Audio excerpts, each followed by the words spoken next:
তীব্র থেকে তীব্র হয় আবরাজের হাতের স্পর্শ। ফিজার গালে ছুঁয়ে থাকা হাতটা ফিজাকে বড্ড জ্বালাচ্ছে। ঠোঁট ছুঁয়ে যাচ্ছে তর্জনী আঙুল। সে আবরাজের শরীরের সঙ্গে ও লেপ্টে রয়েছে। শরীরের অর্ধাংশ ভিজে গিয়েছে প্রায়। ঠান্ডায় মেয়েটা কাঁপছে। আবরাজের চুল থেকে হাত সরিয়ে গলা জড়িয়ে ধরে আরাম করে বসে। আবরাজ শান্ত দৃষ্টিতে তাকিয়ে বউয়ের দিকে। ফিজা ফিসফিস করে বলে, নারী তার শখের পুরুষকে যতই ভালোবাসুক, আপনি যা দিবেন সেটাই তার কাছ থেকে ফিরতে পাবেন। আমি তোমায় অবহেলা করেছি, তুমি কেন তবে আমায় ছেড়ে গেলে না? ফিজা হাসে। ফ্যাকাশে ঠোঁটের সেই হাসি আবরাজের নিকট দারুণ লাগে। একটু ছুঁয়ে দিতে ইচ্ছে করে। মুখ এগিয়ে নিয়েও আলতো স্পর্শ করল। ফিজা মুখ ঘুরিয়ে অন্য দিকে তাকিয়ে বলে উঠল, ছেড়ে যাব? উহু, আমি আপনাকে আমার স্থানে দাঁড় করাবো, আর অনুতপ্তের অনলে পড়াব, এবং সেটাই হবে আপনার ভুলের শাস্তি। তুমি বড্ড বোকা সুগন্ধি ফুল। আবরাজ আফসোস করে বলে। ফিজা ঠোঁটের কোনায় হাসি ঝুলিয়ে জবাব দেয়, বোকা ভালো। অথচ মেয়েটা তাকে নাকের দড়ি বেঁধে ঘোরাচ্ছে। বারবার তাকে শিখিয়ে দিচ্ছে আবরাজ খানের বউ মিসেস আবরাজ খান সে। অতএব সাবধানে তাকে আয়ত্তে নিতে হবে। কিন্তু এখনো যেন পাচ্ছেন না নিতে। আবরাজ বউয়ের ওষ্ঠদয় আবারও চুমু খায়। বলে, যাও, 1 ঘন্টা তোমাকে আর ডিস্টার্বও করব না। ফার্স্ট রেডি হয়ে নাও, বেরুতে হবে আমাদের। ফিজ ভেজা কাপড়ে লজ্জায় পড়ে দ্রুত স্থান ত্যাগ করল। আবরাজ বউয়ের পেছনের ভেজা অবয়বের দিকে তাকিয়ে হেসে বলে উঠল, নারী তোমার কত রঙের রূপ, আমি তোমার সব রঙের সঙ্গে মিশে একাকার হতে চাই। নিজের সর্বনাশ নিজের হাতেই করলেন তবে। ফিজা ওয়াশরুমের দরজায় দাঁড়িয়ে উকি দিয়ে বলে। আবরাজ শব্দ করে হাসে।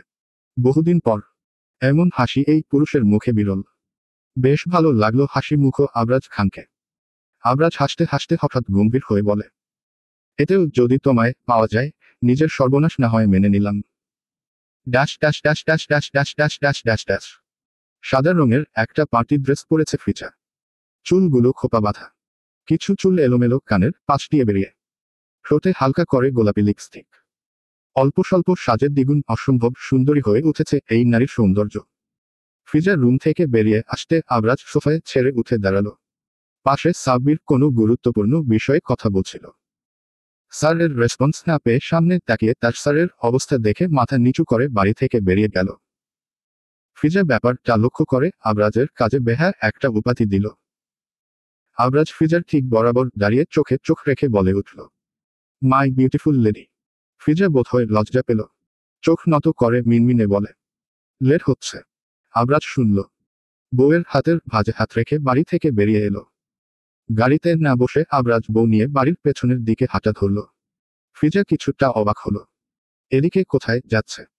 কৌতূহল হয়ে আবরাজের থেকে দৃষ্টি সরিয়ে সামনে তাকিয়ে ফিজার মুখ হা হয়ে গেল। মানুষের সমাগম প্রচুর। অন্ধকারে তুষারপাতের মধ্যে কি সুন্দর করে লাইটিং করা সাজানো চোখ ধাঁধিয়ে দেওয়ার মতো। সুন্দর সুন্দর রমণী থেকে শুরু করে কতরকম বিদেশি মানুষ।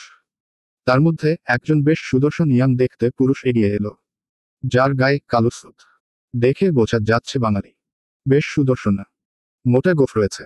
হেই মিসেস আবরাজ খান। জুবায়ের কবির। আবরাজ খানের ঘনিষ্ঠ বন্ধু বটে, আবার শত্রুও। জুবায়ের হাত বাড়িয়ে রেখেছে ফিজার দিকে হ্যান্ডশেক করার জন্য। ফিজা আবরাজের দিকে তাকিয়ে দেখল। ইচ্ছে নেই হাত মেলাবার। আবরাজ বুঝি মিলাতে দেবে? বউয়ের দৃষ্টি না পড়ে সে জুবায়ের সাথে হাত মেলাল। ঠোঁটের কোনায় অল্প স্বল্প বাঁকা হাসি রেখে বলল, থ্যাঙ্কস। এসেছ, ভালো লাগলো। ফ্রেন্ড তো। এসব বলো না, তোমার বউ কিন্তু চমৎকার। আবরাজ জুবায়ের ধরে রাখা হাতের মুঠোয় হাতটা এতটাই চেপে ধরল যেন মটমট করে হাড়গুলো ভেঙে যাচ্ছে। কিন্তু এতেও জুবায়ের মুখভঙ্গির কোনো পরিবর্তন হলো না। বাঁকা হেসে আবরাজের দিকে তাকিয়ে কাছাকাছি গিয়ে দাঁড়ালো। ফিজা পাশে দাঁড়িয়ে থাকলেও মনোযোগ অন্যদিকে। জুবায়ের ফিসফিস করে বলে, সামলে রেখো। জুবায়ের কবিরের নজরে কিন্তু পড়ে গেল। তুমি নিজের চোখটা সামলে রেখো। কখনো কোথাও খুলে পড়ে গেলে পরে নিজের গার্লফ্রেন্ডকে খুঁজে পাবা না। So be careful. Abraj Zubair হাতটা হঠাৎ উল্টো করে মুচকে দিয়ে বলে। জুবায়ের ব্যথা চোখ লাল হয়েছে, তবুও মুখ দিয়ে টু শব্দ করল না। আবরাজের ভাবসাব এমন যেন সে কিছুই করেনি। হাসতে হাসতে জুবায়ের কাঁধে চাপড়ে সামনের দিকে চলে গেল। পেছনে জুবায়ের নিজের হাতটা ছাড়া পেয়ে বা হাতের ডান হাতের কবজি চেপে ধরে রাগে ফুঁসতে লাগলো। মূলত ত্রিনাকে সে আবরাজের থেকে দূরে সরিয়েছে, আবরাজকে কষ্ট দেওয়ার জন্য। অথচ সে এটা জানত না আবরাজ ত্রিনাকে কখনো বোন ব্যতীত অন্য নজরে দেখেনি। জুবায়ের পেছনে দাঁড়িয়ে হিসহিসিয়ে বলে উঠল, একবার ভুল করেছি, সেকেন্ড টাইম সেটা করব না। এবার আমি যেভাবে হোক তোকে জিততে কিছুতেই দেব না। No never. ফিজা ঘোরাঘুরি আর কথা বলে সবার সাথে বুঝতে পারল এরা মূলত আবরাজের ফ্রেন্ড। ফিজা এত সময় সাব্বিরের সাথে ঘুরে ঘুরে সবার সাথে পরিচয় হলো।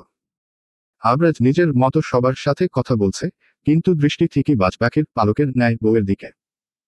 ফিজা এখানে মিস্টার জিকে দেখে বেশ অবাক হলো। তার চেয়ে ও বেশি অবাক হয়েছে হাতের ব্যান্ডেজ দেখে। সাথে যদিও তৃণা রয়েছে, অগত্যা ফিজা তাদের দিকে গেল না। সুযোগ বুঝে সাব্বিরকে আস্তে করে ডাকল, সাব্বির সাহেব। Yes madam. সাব্বির সাথে সাথে জবাব দিল। ফিজা জোর করে মুখে হাসি ঝুলিয়ে আবরাজের দিকে তাকিয়ে থেকে ঠোঁট দুটো নেড়ে জিজ্ঞেস করল, মিস্টার জি এর হাতে ব্যান্ডেজ? সাব্বির চমকালো। এত মানুষের ভিড়ে এই সামান্য একটা জিনিস ম্যাডাম এর নজরে পড়তে হলো।